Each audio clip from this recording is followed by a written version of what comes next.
प्रभु तेरी वाणी जीवन की रोटी, नैनों की ज्योति अंधेरा मिटाती।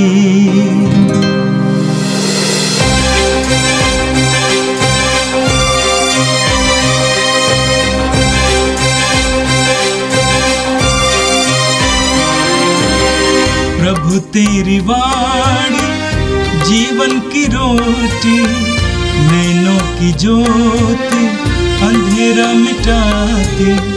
प्रभु तेरी वाणी जीवन की रोटी, नैनों की ज्योति अंधेरा मिटाती। वाणी वाणी वाणी वाणी वाणी पवित्र है, शाश्वत है, जीवन का मन्ना है। 18 मार्च सोमवार। पहला पाठ नबी दानियल का ग्रंथ, अध्याय 13, पद संख्याएं 1 से 9, 15 से 17, 19 से 30 और 33 से 62 तक। योआकीम नामक व्यक्ति बाबुल का निवासी था। उसका विवाह हिल्किय्याह की पुत्री सुसन्ना से हुआ था। वह अत्यंत सुंदर और प्रभु भक्त थी, क्योंकि उसके माता पिता धार्मिक थे और उन्होंने अपनी पुत्री को मूसा की संहिता के अनुसार पढ़ाया लिखाया था। योआकीम बहुत धनी था और उसके घर से लगी हुई उसके एक सुंदर वाटिका थी। यहूदी उसके यहाँ आया जाया करते थे, क्योंकि वह उनमें सबसे अधिक प्रतिष्ठित था। जब दोपहर के समय लोग चले जाते तो सुसन्ना अपने पति की वाटिका में टहलने आया जाया करती थी। दोनों नेता उसे प्रतिदिन वाटिका में घूमते और टहलते देखते थे और उनमें सुसन्ना के लिए प्रबल काम वासना उत्पन्न हुई। वे उपयुक्त अवसर की ताक में ही थे कि सुसन्ना 2 नौकरानियों के साथ अपनी आदत के अनुसार वाटिका में घुस गई। उस दिन बहुत गर्मी थी, इसलिए वह स्नान करना चाहती थी। उन दोनों नेताओं को छोड़कर जो छिपकर उसे ताक रहे थे, वहाँ कोई नहीं था। उसने अपनी नौकरानियों से कहा, जाकर तेल और मरहम ले आओ और वाटिका का फाटक बंद कर दो, जिससे मैं स्नान कर सकूं। नौकरानियां बाहर गई ही थी कि दोनों नेता उठकर सुसन्ना के पास दौड़ते हुए आए और उससे बोले, देखो, वाटिका का फाटक बंद है, कोई भी हमें नहीं देखता। हम तुम पर आसक्त हैं, हमारे साथ रमण करना स्वीकार करो, नहीं तो हम तुम्हारे विरुद्ध यह साक्ष्य देंगे कि कोई युवक तुम्हारे साथ था और इसलिए तुमने अपनी नौकरानियों को बाहर भेज दिया। सुसन्ना ने आह भरकर कहा, मुझे कोई रास्ता नहीं दिखता। यदि मैं ऐसा करूंगी तो प्राणदंड के योग्य हो जाऊंगी। यदि मैं ऐसा नहीं करूंगी तो आपके हाथों से नहीं बच पाऊंगी। फिर भी प्रभु के सामने पाप करने की अपेक्षा निर्दोष ही आपके हाथों पड़ जाना मेरे लिए अच्छा है। इस पर सुसन्ना ऊंचे स्वर से चिल्लाने लगी, किंतु दोनों नेता उसके विरुद्ध चिल्लाने लगे और उनमें से एक ने दौड़कर वाटिका का फाटक खोल दिया। दूसरे दिन जनता उसके पति योआकीम के यहाँ एकत्र हो गई थी, तो वह दुष्ट नेता सुसन्ना को प्राणदंड दिलाने का षड्यंत्र रचकर आ पहुँचे। उन्होंने जनता के सामने कहा, हिल्किय्याह की पुत्री योआकीम की पत्नी सुसन्ना को बुला भेजो। लोगों ने उसे बुला भेजा। वह अपने माता पिता, अपने बच्चों और अपने सब कुटुंबियों के साथ आई। नेताओं ने यह कहा, जब हम अकेले वाटिका में टहल रहे थे तो यह 2 नौकरानियों के साथ वाटिका में आई। इसने वाटिका का फाटक बंद कर दिया और नौकरानियों को बाहर भेजा। तब एक युवक जो छिपा हुआ था पास आकर इसके साथ लेट गया लोगों ने सुसन्ना को प्राणदंड की आज्ञा दी। इस पर सुसन्ना ने ऊंचे स्वर से पुकार कर कहा, हे शाश्वत ईश्वर, तू सब रहस्य और भविष्य में होने वाली घटनाएं जानता है। ईश्वर ने उसकी सुन ली। ईश्वर ने दानियल नामक युवक में एक दिव्य प्रेरणा उत्पन्न की। उनमें खड़ा होकर कहा, हे इस्राएलियों, आप लोगों की बुद्धि कहाँ है, जो आप जांच और पूरी जानकारी के बिना इस्राएल की पुत्रियों को प्राणदंड देते हैं। आप न्यायालय लौट जाएं, क्योंकि इन्होंने इसके विरुद्ध झूठी गवाही दी है। इस पर लोग तुरंत लौट गए और नेताओं ने दानियल से कहा, आइए हमारे बीच बैठिए और हमें अपनी बात बताइए, क्योंकि ईश्वर ने आपको नेताओं जैसा अधिकार प्रदान किया है।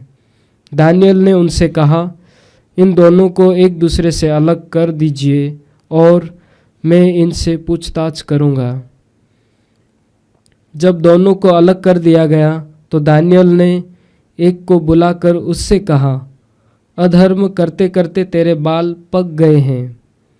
अब तुझे अपने पुराने पापों का दंड मिलने वाला है। तू निर्दोषों को दंड देकर और दोषियों को निर्दोष ठहराकर अन्यायपूर्वक विचार किया करता था, जबकि प्रभु ने कहा है, तुम निर्दोष और धर्मी को प्राणदंड नहीं दोगे। अब यदि तूने इसे देखा तो हमें बता कि तूने किस वृक्ष के नीचे दोनों को एक साथ देखा। उसने उत्तर दिया, बाबुल के नीचे। दानियल ने कहा, इतना बड़ा झूठ बोलकर तूने अपना सिर गवा दिया है। ईश्वर के दूत को ईश्वर से यह आदेश मिल चुका है कि वह तुझे 2 टुकड़े कर दे। दानियल ने उसे ले जाने की आज्ञा दी। दूसरे को बुला भेजा और उससे कहा, तू यूदा का नहीं, कनान की संतान है। सौंदर्य ने तुझे पथभ्रष्ट किया और वासना ने तेरा हृदय दूषित कर दिया। तुम लोग इस्राएल की पुत्रियों के साथ इस प्रकार का व्यवहार करते थे और वे डर के मारे तुम्हारा अनुरोध स्वीकार करती थी, किंतु यह यूदा की पुत्री है जो तुम्हारे अधर्म के सामने नहीं झुकती। तू मुझे बता, तूने किस वृक्ष के नीचे दोनों को साथ देखा? उसने उत्तर दिया, बलूत के नीचे। इस पर दानियल ने कहा, तूने भी इतना बड़ा झूठ बोलकर अपना जीवन गंवा दिया। ईश्वर का दूत हाथ में तलवार लिए प्रतीक्षा कर रहा है। वह तुझे 2 टुकड़े कर देगा और तुम दोनों का सर्वनाश करेगा। तब समस्त सभा ऊंचे स्वर से जयकार करते हुए ईश्वर की स्तुति करने लगी, जो अपने पर भरोसा रखने वालों की रक्षा करता है। दानियल ने उनके अपने शब्दों द्वारा दोनों नेताओं की गवाही असत्य प्रमाणित की थी, इसलिए लोग उन पर टूट पड़े और उन्होंने मूसा की संहिता के अनुसार उन दुष्टों को वह दंड दिया जिसे वे अपने पड़ोसी को दिलाना चाहते थे, और लोगों ने दोनों का वध कर डाला। यह प्रभु की वाणी है। संत योहन के अनुसार पवित्र सुसमाचार अध्याय 8 वाक्य 1 से 11 तक। ईसा जैतून पहाड़ गए। वे बड़े सवेरे फिर मंदिर आए। सारी जनता उनके पास इकट्ठी हो गई थी और वे बैठकर लोगों को शिक्षा दे रहे थे। उस समय शास्त्री और फरीसी व्यभिचार में पकड़ी गई एक स्त्री को ले आए और उसे बीच में खड़ा कर उन्होंने ईसा से कहा, गुरुवर, यह स्त्री व्यभिचार करते हुए पकड़ी गई है। संहिता में मूसा ने हमें ऐसी स्त्रियों को पत्थरों से मार डालने का आदेश दिया है। आप इसके विषय में क्या कहते हैं? उन्होंने ईसा की परीक्षा लेते हुए यह कहा, जिससे उन्हें उन पर दोष लगाने का कोई आधार मिले। ईसा झुककर उंगली से भूमि पर लिखते रहे। जब वे उनसे उत्तर देने के लिए आग्रह करते रहे तो ईसा ने सिर उठाकर उनसे कहा, तुम में जो निष्पाप हो वह इसे सबसे पहले पत्थर मारे। और वे फिर झुककर भूमि पर लिखने लगे। ये सुनकर बड़ों से लेकर छोटों तक सबके सब एक एक कर खिसक गए। ईसा अकेले रह गए और वो स्त्री सामने खड़ी रही। तब ईसा ने सिर उठाकर उससे कहा, नारी, वे लोग कहां हैं? क्या एक ने भी तुम्हें दंड नहीं दिया? उसने उत्तर दिया, महोदय, एक ने भी नहीं। इस पर ईसा ने उससे कहा, मैं भी तुम्हें दंड नहीं दूंगा, जाओ और अब से फिर पाप नहीं करना। यह प्रभु का दिव्य सुसमाचार है। ख्रिस्त प्रभु की जय। मेरे प्रिय भाई और बहनों, आज के पाठों में हमें दो नारियों के बारे में पढ़ने को मिला और दोनों नारियां बहुत ही कठिन परिस्थिति में थीं, दयनीय परिस्थिति में थी, मौत के सामने खड़ी हुई थी। हमने ये भी सुना कि किस तरह ईश्वर ने अपना हाथ बढ़ाकर उन दोनों नारियों को मौत के मुंह से छुड़ा लिया। आज का पहला पाठ दानियल के ग्रंथ के अध्याय 13 से लिया गया था। पूरा पाठ सुसन्ना के बारे में बताता है। सुसन्ना एक धनी इंसान जिसका नाम तो जोआखिम उनकी पत्नी थी। वो बहुत ही रूपवती थी, सुंदर थी और साथ ही साथ प्रभु भक्त थी, ईश्वर के प्रति वफादार थी। और उस समय के दो न्यायाधीश योआखिम के घर पे बराबर आया करते थे। उनके बारे में लिखा हुआ है कि वे न्याय करने का ढोंग रचते थे। वे बराबर योआखिम के घर पे आते थे, लेकिन उनकी दृष्टि सुसन्ना पर थी। अंग्रेजी में दो शब्द है, एक है टू सी जिसका अर्थ है देखना, दूसरा है टू लुक, उसका भी अर्थ देखना है। जब बार बार किसी को देखता है कोई इंसान, उसके अंदर उसके प्रति मोह उत्पन्न होता है। और ये दोनों न्यायाधीश सुसन्ना को बार बार देखा करते थे, उसके सौंदर्य की ओर दृष्टि लगाते थे। वचन में लिखा हुआ है, उनका मन इतना विकृत हो गया कि उन्होंने स्वर्ग की ओर नहीं देखा और नैतिकता के नियम भुला दिए। जब बार बार किसी सुंदर नारी या नर की ओर देखते हैं तो हमारे अंदर हमारी आंखों के जरिए वासना की आत्मा प्रविष्ट कर जाती है। और ये न्यायाधीश इस ताक में थे कि किस समय हमें वो नारी मिल जाएगी, क्योंकि वे उसके प्रति आसक्त थे। और ऐसा ही हुआ कि एक उपयुक्त समय मिल गया। एक दिन जब सुसन्ना नहाने के लिए जा रही थी और बगीचे में और कोई नहीं था, सुसन्ना ने अपने सहेलियों को तेल लेने के लिए भेज दिया, अपनी दासियों को तेल लेने के लिए भेज दिया। सुसन्ना उस बगान में अकेली थी और वे दोनों न्यायाधीश उसके पास पहुंच गए और कहा कि हम तुम्हारे प्रति आसक्त हैं। उन्होंने कहा कि हमारे साथ रमण करना स्वीकार करो, नहीं तो हम तुम्हारे विरुद्ध ये साक्ष्य देंगे कि कोई युवक तुम्हारे साथ था और इसीलिए तुमने अपनी नौकरानियों को बाहर भेज दिया। न्यायाधीशों ने सुसन्ना से कहा, हमारे साथ रमण करो, हम तुम्हारे प्रति आसक्त हैं।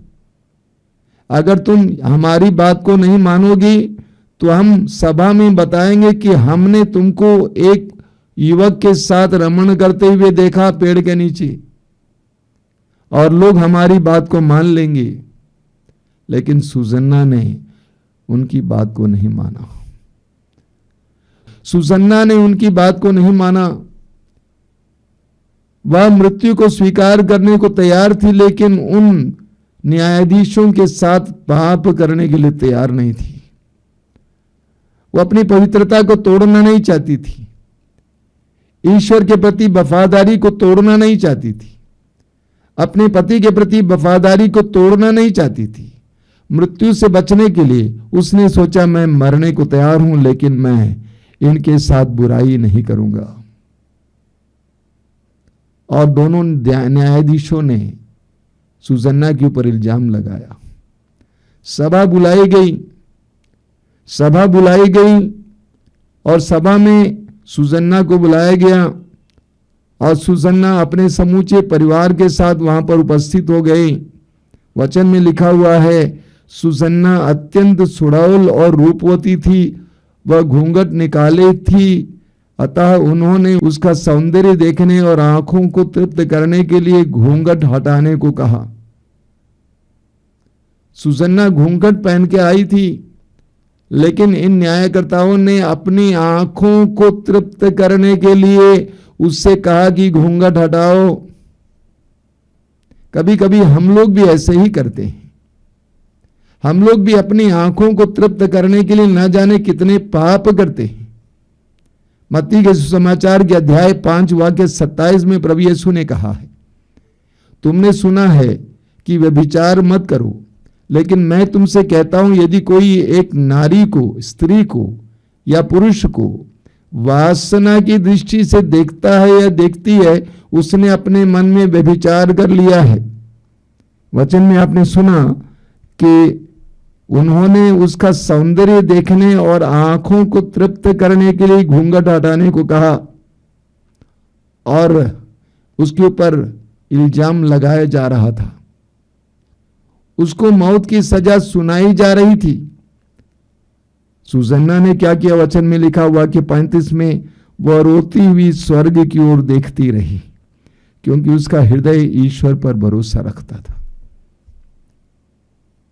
सुसन्ना निर्दोष थी, उसने अपराध नहीं किया था, लेकिन उस पर अपराध मढ़ा गया, दोष लगाया गया और उसको मालूम था कि अब मुझे मृत्यु स्वीकार करना होगा, मुझे मरना होगा।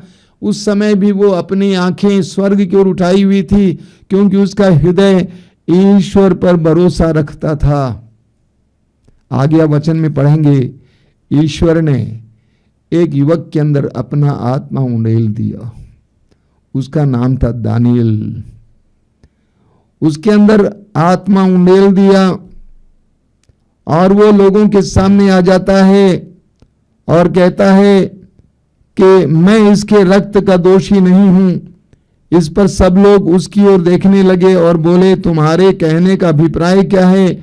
उसने उनमें खड़ा होकर कहा, इस्राएलियों, आप लोगों की बुद्धि कहां है, जो अब जांच और पूरी जानकारी के बिना इस्राएल की पुत्री को प्राणदंड देते हैं? आप न्यायालय लौटें, क्योंकि इन लोगों ने इसके विरुद्ध झूठी गवाही दी है। लोगों ने दानियल की बात को मान लिया और वे लौट गए न्यायालय।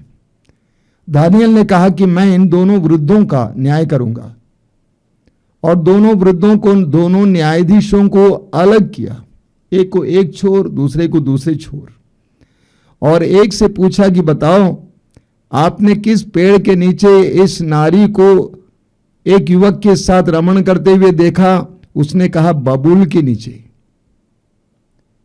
और दानियल दूसरे के पास गया, उस वृद्ध से पूछा, उस न्यायाधीश से पूछा कि आपने किस पेड़ के नीचे इस नारी को युवक के साथ रमण करते हुए देखा? उसने कहा, बलूत के नीचे। इस प्रकार उनका झूठ साबित हुआ। तब समस्त सभा ऊंचे स्वर से जय जयकार करते हुए ईश्वर की स्तुति करने लगी, जो अपने पर भरोसा रखने वालों की रक्षा करता है। शब्दों का ख्याल कीजिए। तब समस्त सभा ऊंचे स्वर से जयकार करते हुए ईश्वर की स्तुति करने लगी, जो अपने पर भरोसा रखने वालों की रक्षा करता है। दानियल ने उनके अपने शब्दों द्वारा दोनों नेताओं की गवाही असत्य प्रमाणित की थी, इसीलिए लोग उन पर टूट पड़े और उन्होंने मूसा की संहिता के अनुसार उन दुष्टों को वह दंड दिया जिससे वे अपने पड़ोसी को दिलाना चाहते थे, और लोगों ने दोनों का वध कर डाला। सुसन्ना की एक कहानी हम सबके लिए एक बहुत बड़ा उदाहरण है। झूठ का परिणाम क्या होता है उसका उदाहरण। किसी पर ज्यादा आसक्त होने से हमारे साथ क्या हो सकता है उसका उदाहरण। निर्दोष होने के बावजूद हमें दुख सहना पड़ता है, उन क्षणों में ईश्वर की ओर दृष्टि लगाने से ईश्वर हमारे लिए क्या कर सकते हैं उसका उदाहरण। जब हमारे लिए दोनों दरवाजे बंद हो जाते हैं, जो प्रभु पर भरोसा रखता है उसके लिए प्रभु एक तीसरा दरवाजा खोल देता है। रोमियों के पत्र के अध्याय 10 वाक्य 11 में संत पौलुस कहते हैं, जो उस पर विश्वास करता है उसे कभी लज्जित नहीं होना पड़ेगा। जो प्रभु पर भरोसा रखता है उसे कभी लज्जित नहीं होना पड़ेगा। यहां तक कि मौत उसके सामने दिखाई दे तब भी प्रभु उस मौत के मुंह से छुड़ा लेंगे। और आज का सुसमाचार संत यूहन्ना के सुसमाचार के अध्याय 8 से लिया गया था। सुसमाचार में आपने सुना कि वे बड़े सवेरे फिर मंदिर आए, सारी जनता उनके पास इकट्ठी हो गई थी और वे बैठकर लोगों को शिक्षा दे रहे थे। उस समय शास्त्री और फरीसी व्यभिचार में पकड़ी गई एक स्त्री को ले आए और उसे बीच में खड़ा कर उन्होंने ईसा से कहा, गुरुवर, यह स्त्री व्यभिचार करते हुए पकड़ी गई है। संहिता में मूसा ने हमें ऐसी स्त्रियों को पत्थरों से मार डालने का आदेश दिया है। आप इसके विषय में क्या कहते हैं? यूहन्ना कहता है, उन्होंने ईसा की परीक्षा लेते हुए कहा। वे प्रभु यीशु की परीक्षा लेना चाह रहे थे। वैसे नियम के अनुसार उस नारी का वध किया जाना था, लेकिन मात्र प्रभु की परीक्षा लेने के लिए प्रभु के सामने ले आए। अगर प्रभु कहते कि इसे छोड़ दीजिए तो वे कहते कि यीशु मूसा द्वारा दी गई संहिता का पालन नहीं करते हैं। अगर यीशु कहते इसे मार डालिए तो वे कहते कि ये दयालु नहीं है। तो यीशु की परीक्षा लेने के लिए वे उसके यीशु के पास लेके आए थे। प्रभु यीशु ने उनको कोई जवाब नहीं दिया। उल्टे वचन में लिखा हुआ है, ईसा झुककर उंगली से भूमि पर लिखते रहे। क्या तात्पर्य इसका? तात्पर्य यह है कि प्रभु को उनके सवाल और उनके विषय में कोई रुचि नहीं था, कोई रुचि नहीं थी।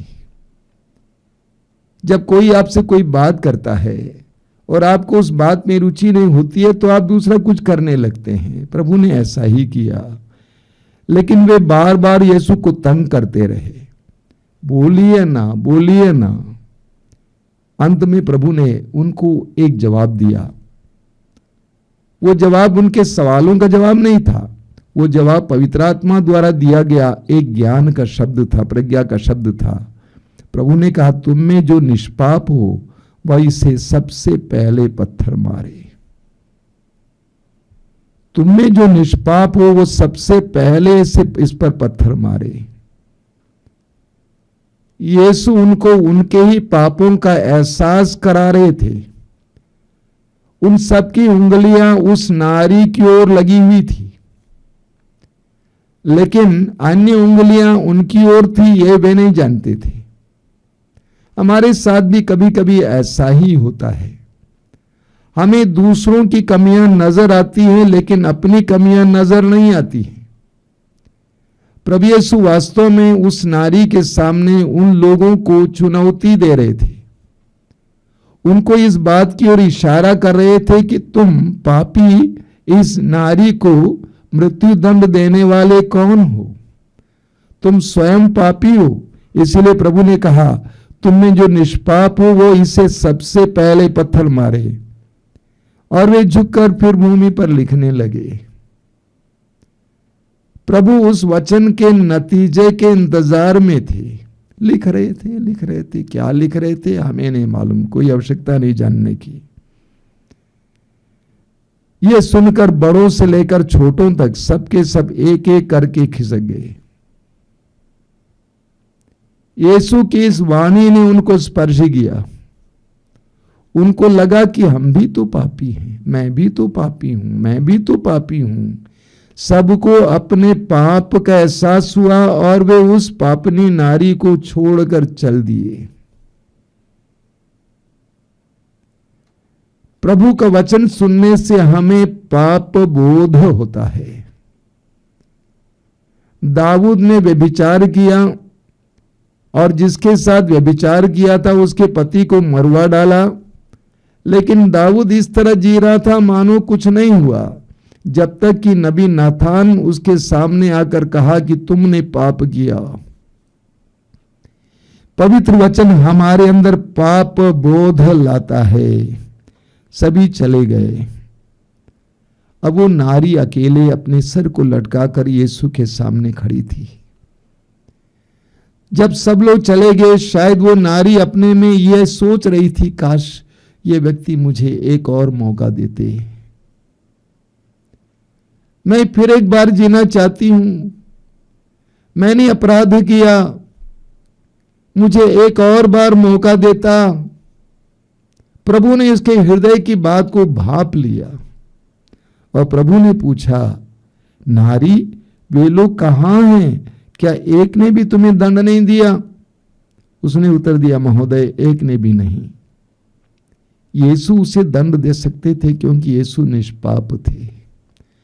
लेकिन यीशु ने क्या कहा? यीशु ने कहा, मैं भी तुम्हें दंड नहीं दूंगा, जाओ और अब से फिर पाप नहीं करना। यूहन्ना के सुसमाचार के अध्याय 3 वाक्य 17 में लिखा हुआ है, ईश्वर ने अपने पुत्र को इस संसार में इसलिए नहीं भेजा कि वो संसार को दोषी ठहराए, बल्कि इसलिए भेजा कि संसार उसके द्वारा मुक्ति प्राप्त करे। प्रभु यीशु ने उस वचन को यहां पर पूर्ण किया। प्रभु ने कहा, मैं भी तुम्हें दंड नहीं देता हूं।